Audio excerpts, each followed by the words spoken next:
વાગરા તાલુકાના સાયખા અને વિલાયત જીઆઈડીસી વિસ્તારમાં જાણે લોકશાહીનું નહીં પણ કોઈ અજ્ઞાત તત્વોનું શાસન ચાલતું હોય તેવી ચોંકાવનારી વિગતો સામે આવી છે।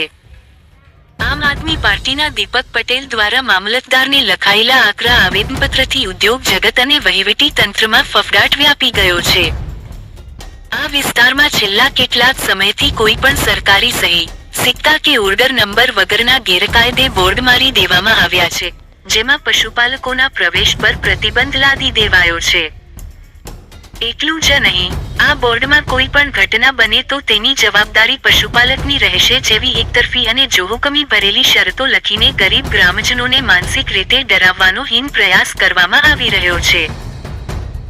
જે વિસ્તારમાં હજુ પણ 70% જમીન ખેતી હેઠળ છે અને જ્યાં કોઈ બાઉન્ડ્રી વોલ કે સુરક્ષા વ્યવસ્થા નથી, ત્યાં અચાનક આવા ફતવા બહાર પાડવા તે સ્થાનિકોની આજીવિકા છીનવી લેવાનું સુનિયોજિત કાવતરું હોવાનું જણાય છે।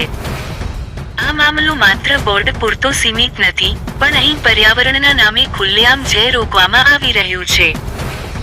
સાયખામાં કેમિકલયુક્ત ઝેરી પાણી જાહેરમાં છોડીને જળ અને જમીનને બરબાદ કરવામાં આવી રહી હોવાનો આક્ષેપ કરાયો છે।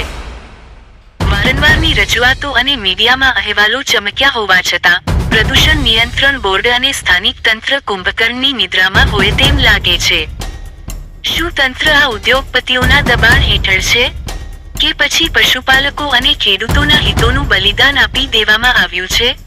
એવો વેધક પ્રશ્ન જનતા પૂછી રહી છે। જો સત્વરે આ ગેરકાયદે બોર્ડ હટાવવામાં નહીં આવે અને ઝેરી પાણી છોડતી કંપનીઓ સામે કડક પગલાં નહીં લેવાય, તો આગામી સમયમાં આ જનતાનો રોષ ઉગ્ર આંદોલનનું સ્વરૂપ ધારણ કરે તેવી ચીમકી અપાઈ છે। આજરોજ અમે સાયખા જીઆઈડીસીની આજુબાજુમાં આવતા ગામના પશુપાલકો અને આમ આદમી પાર્ટીના કાર્યકર્તા સાથે મામલતદારશ્રીને એક આવેદન આપવા આવ્યા છે કે સાયખા જીઆઈડીસીની આજુબાજુમાં એક જાહેરનામું મારવામાં આવ્યું છે। થોડા ઘણા દિવસ 3-4 દિવસથી જોતા એ જાહેરનામું કોને માર્યું એનો કોઈ ઉલ્લેખ નથી।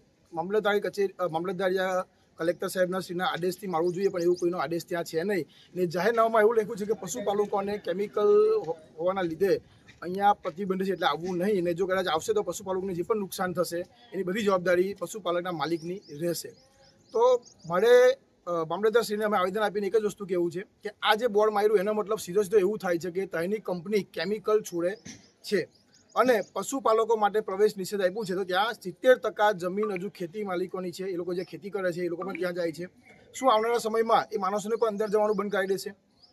તો અમે મામલતદારશ્રીને આજે આવેદન આપીને એ જ વસ્તુ કીધી છે કે આ બોર્ડ કોને લગાવ્યું છે, કોના આદેશથી લાગ્યું છે, એની તપાસ થાય અને જેના આદેશથી લાગ્યું હોય એમને ખાસ કરી અને ગેરકાયદેસર બોર્ડ હોય તો બોર્ડને હટાવવામાં આવે અને જે પણ કેમિકલ કંપની કેમિકલ છોડે છે, પ્રદૂષણ ઓલરેડી કરે છે, આગળ પણ ઘણી બધી વાર મીડિયા સમક્ષ અમે આવેદન આપ્યું છે, અમે જીપીસીબીને જાણ પણ કરી છે, છતાં પણ એ પર યોગ્ય કાર્યવાહી થઈ નથી।